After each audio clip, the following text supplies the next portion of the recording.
Social media and the internet in general have made it very easier for different personalities to rise the new levels of fame which were never possible before, and in a very short period of time as well.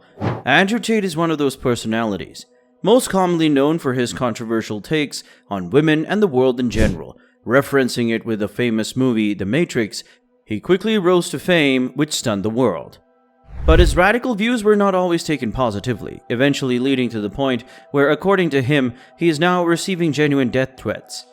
Are these death threats real? And if they are, who is or is after him? Let's first discuss the rise of Andrew Tate and the reasons for it. If we have to look at Google's graph of interest over time for the word Andrew Tate, we can see the interest in him started to appear in almost mid of March, which had a steady rise till early July, after which it skyrocketed and reached its peak by the end of August. So what made him so popular? While social media clearly had a huge part in it, Andrew Tate's personality and controversial views about the world at large were very essential in making sure that he gets famous among a certain demographic, which even he accepts is young males. But even before getting famous on social media, Andrew Tate had a very interesting history full of incidents worth mentioning. Born in Washington, D.C. and raised in Luton, he worked as a TV producer in his 20s. At the same time, he was training as a kickboxer, and eventually he went on to win many tournaments, including the British Cruiserweight Championship, 84.5 kgs in 2009, Enfusion World Champion at 90 kilograms in 2014, and many more. It is very clear that he was successful as far as it comes to boxing, but when it comes to a career as a public figure, he wasn't very successful in it initially, as he was removed from the cast of Big Brother in 2014 for hitting a woman with a belt. He had said that depression isn't real, which again led him to a controversy with mental health charities that criticized him for this. After a meeting with Trump, Andrew Tate went on to post on his Facebook account that he supports him, stating, "The Tate family support Trump fully, MAGA." It clears the picture that Andrew Tate didn't just wake up one day and decide to say some mean things on the internet to get some attention. While that is true, we can still not just negate his controversially famous statements, like when he said that depression doesn't exist, and then went on to say, "Now come back and call me names, and defend your safety crutch with all you have, or accept the fact and change your life," and taunts the listeners who may want to disagree with him. He once said that he likes the ability to be able to buy cops and other law enforcement officials, stating, "I like Eastern Europe as a whole because corruption is far more accessible." But one of his most controversial statements has to do with rape. Rape is a very sensitive topic, so it is easier to understand if someone takes a bit controversial take on it. It can very quickly become very messy. When he explained the reason for moving to Romania, he said, "I'm not a effing rapist, but I like the idea of just being able to do what I want. I like being free."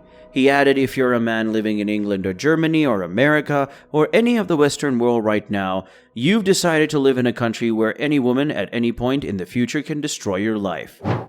It will take some time to decipher the complete meaning behind these statements, but since later we will be discussing Andrew Tate's try on defending himself against such statements, we will not further talk about it for now. So what happens when the person who at large is being disliked by masses of different communities and cultures, while at the same time having a lot of influence on the young male audience, which according to him is the future of a nation? Well, as in the famous e-game Fortnite, he was hit by a ban hammer. He was obviously banned from social media platforms like Twitter, Facebook, Instagram, etc. But Banhammer had a far wider range than just some social media apps. He goes on to tell in PBD podcast that he was banned from YouTube, then he was banned from Airbnb, Discord, and even Uber banned him, at least for his main account, that is. If you are thinking that the banhammer range stopped there, then let me surprise you. Even the banks like HSBC UK banned him. He explained this phenomenon by stating, "The Matrix presses the button, my friend, and every app on your phone stops working." Andrew Tate had already expressed his interest in Islam several times, and after he had publicly stated that he had accepted Islam as his religion, he came on a podcast with a famous Islamic preacher, Muhammad Hijab. In this very podcast, Andrew Tate tried to defend himself against some of the most controversial statements which were used against him during the moment when he was cancelled. He said that the statement of his, in which he says that his statement that women should bear some personal responsibility for being sexually assaulted, was taken out of context. He further said that he is stricter on this matter than most and believes that a rapist should be simply executed. To further justify his point of view, he goes on to explain why women should not put themselves in positions of absolute vulnerability. Whether his attempt to clarify his views on his controversial takes actually works or not is a different question. But one thing is sure, many companies didn't want him to be using their service, and almost all of them made this decision in a very short period of time to each other. Which does raise the question, if someone in power wants to shut the voice of Andrew Tate? Which does take us back to our original question about the death threats being received by Andrew Tate. After Andrew Tate became a Muslim, True Geordie, one of the very few people who Andrew had a personal beef with, made some Islamophobic statements. He questioned the conversion of Andrew to Islam and said that he should blow himself up to prove it. While this statement does not seem like a direct death threat, it still raises the question if he wants Andrew dead. In a recent podcast with Rob Moore, Andrew Tate explains and talks about his death threats. He said that he wouldn't take the names of people trying to kill him even if he knew them. But he made sure of one thing, he was indeed being threatened and that he has been given quite a few warnings by them. So it raises the question of why would anyone want him dead?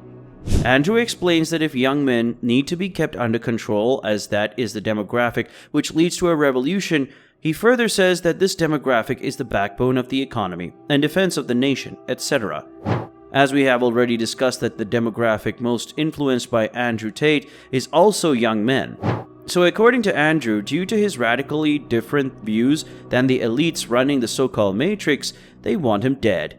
As Andrew is influencing them in a way that is not what elite want young men to believe. Andrew said in the same podcast that if 100,000 women get in one place and complain, it's inconvenient. But if 100,000 men get in one place and complain, it's a revolution. He further added, they are scared of men free thinking, and they are scared of young men free thinking, and my fans are young military-aged males, and I teach them to free think. So is Andrew Tate really being threatened? Well, if we are to take his words, then no doubt he is being very seriously threatened for his life. But are the reasons for those threats really what he says? Well, that is not easy to say, but what do you guys think? Is the ability of Andrew Tate to influence young men enough of a threat to kill him, or is it all just a bluff?